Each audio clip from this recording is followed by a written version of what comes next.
In the name of God, hello and welcome. I'm Ali Zamadadi with the latest coming to you live from the Iranian capital, Tehran. Stay with us. Iran's health ministry says the country has recorded a two-digit rise in the number of new coronavirus cases for the first time in more than a month, which indicates the declining curve of the COVID-19 disease in the country. My colleague Omid Heydari has this story.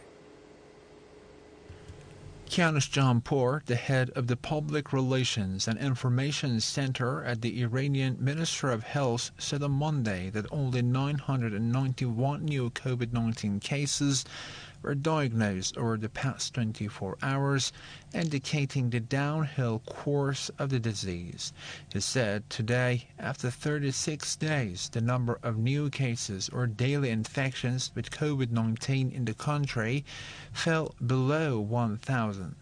The official noted that the total number of diagnosed cases of the novel coronavirus in the country has reached 91,472, adding that the daily death toll remains below double digits as 96 more people died from the virus illness. He added that unfortunately 96 patients infected with the COVID-19 lost their lives in the past 24 hours, which brought the total number of deaths to 5,806. Jahanpour further noted that 70,933 patients have also recovered and been discharged from the hospitals so far, while 3,011 are still in critical conditions. He added that 432,329 diagnostic tests have been carried out thus far across the country. Iran, one of the Middle Eastern countries hardest hit by the pandemic, has been doing its utmost to contain the respiratory disease despite the hardships caused by the U.S. sanctions. The administration of U.S. President Donald Trump has not only defied international calls on Washington in recent weeks to halt the sanctions, but has even slapped more such restrictive measures on the Islamic Republic. Washington reimposed its sanctions on Iran in May 2018 after unilaterally leaving a historic nuclear accord with the Islamic Republic and 5 other major powers that has been endorsed by the UN Security Council. Iran's Deputy Health Minister Iraj Harirchi said on Saturday that the country is witnessing a declining trend in the number of fatalities and cases of new coronavirus infections as a result of bilateral cooperation between the people and the government. He said there is a declining trend in corona disease in most provinces, and this has been the result of effective measures by the people and the government. Meanwhile, as the global caseload of the COVID-19 disease increased more slowly, governments around the globe are increasingly taking steps to revive their shuttered economies after weeks of pandemic lockdowns. More than 206,544 people have lost their lives due to the respiratory disease caused by the new virus, well over half of them in Europe, and 2,971,477 others are currently infected with the virus across the globe. Meanwhile, the contagion curve appears to have flattened in Europe as the continent's worst-hit nations, Italy, Spain, France, and Britain, eventually report drops in their daily tallies. That has allowed the governments to prepare for a stage end to weeks of coronavirus lockdowns. China, meanwhile, has rejected claims that it is spreading disinformation about the new coronavirus pandemic that continues to spread rapidly across the globe.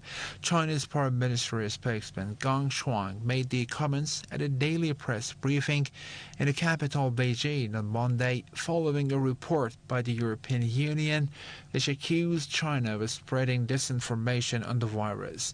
Last week, the EU published a report that pointed to significant evidence of Beijing using covert tactics in a global disinformation campaign to avoid blame for the pandemic. This comes as some countries are calling for an independent investigation into the virus and its source.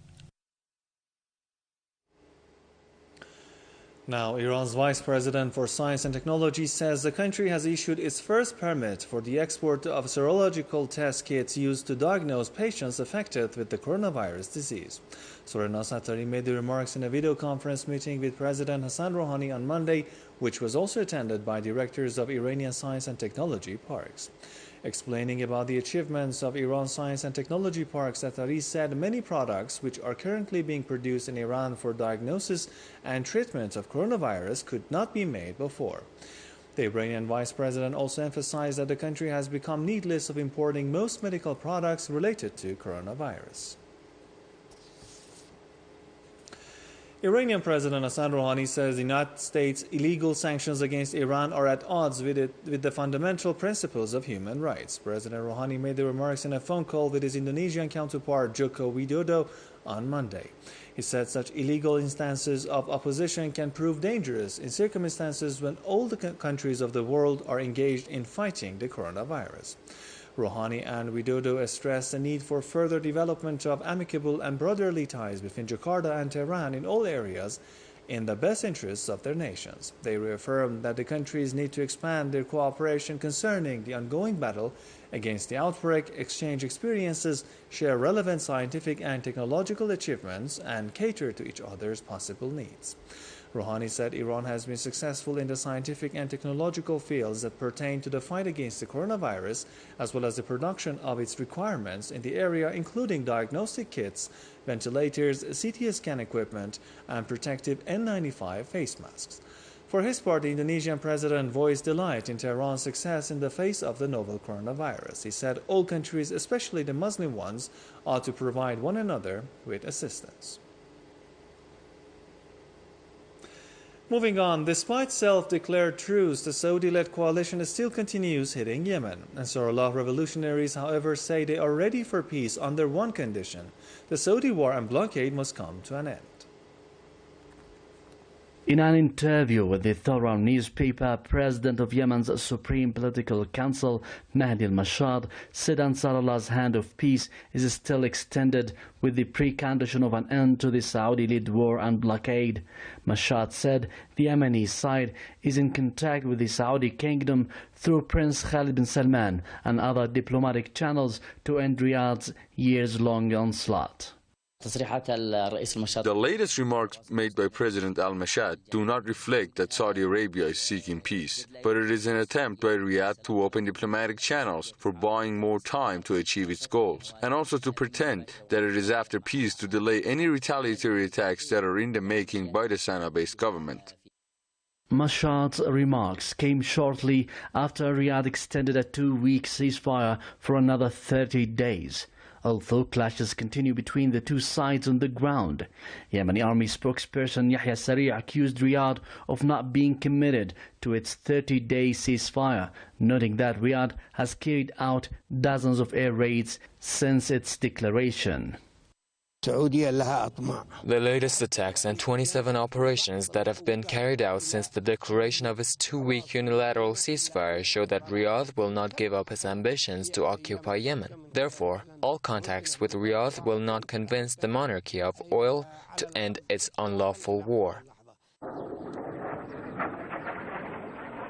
According to the Yemeni army, the Saudi-led coalition has launched about 500 airstrikes against army and Ansarullah forces since its first announcement of ceasefire. This is in addition to about 60 attempts of landing.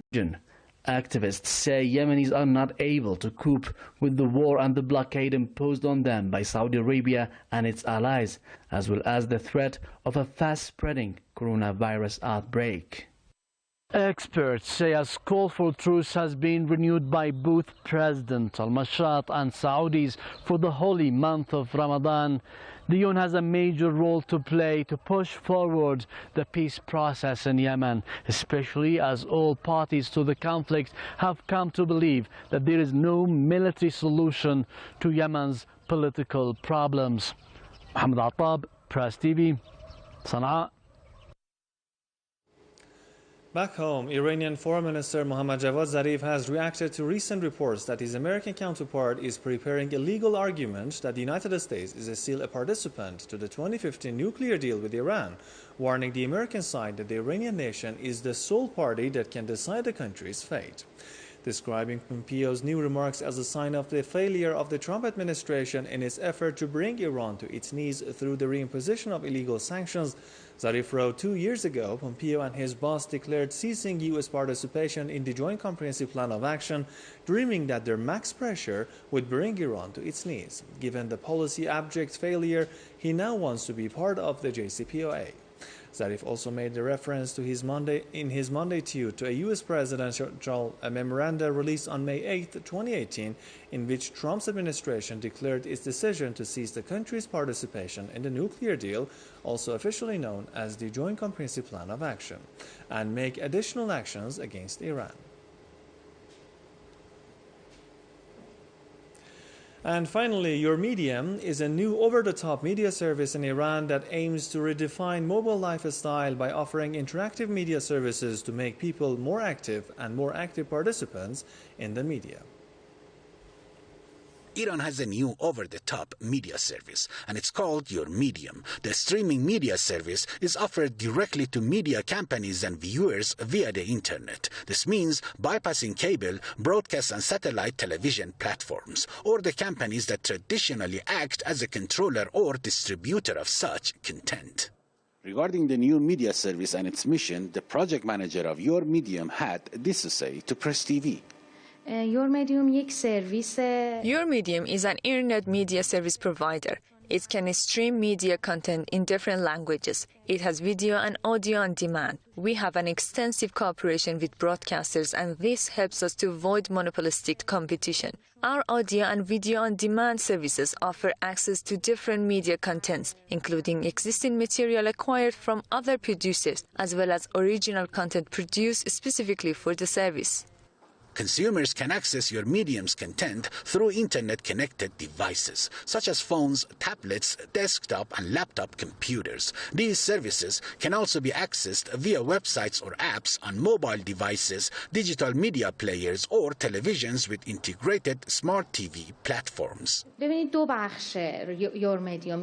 Medium has domestic and international streaming services. We know that media production costs a lot of money. We can provide content for media companies at a lower cost. They can stream content on demand too. They can upload or live stream their content on Your Media, which can then be accessed on personal computers.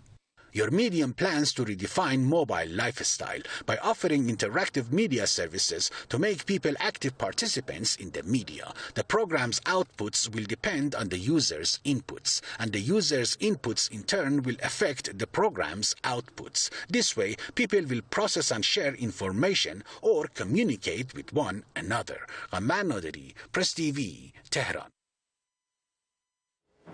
Well, that's it from me now. Thank you very much for staying with us. Good night.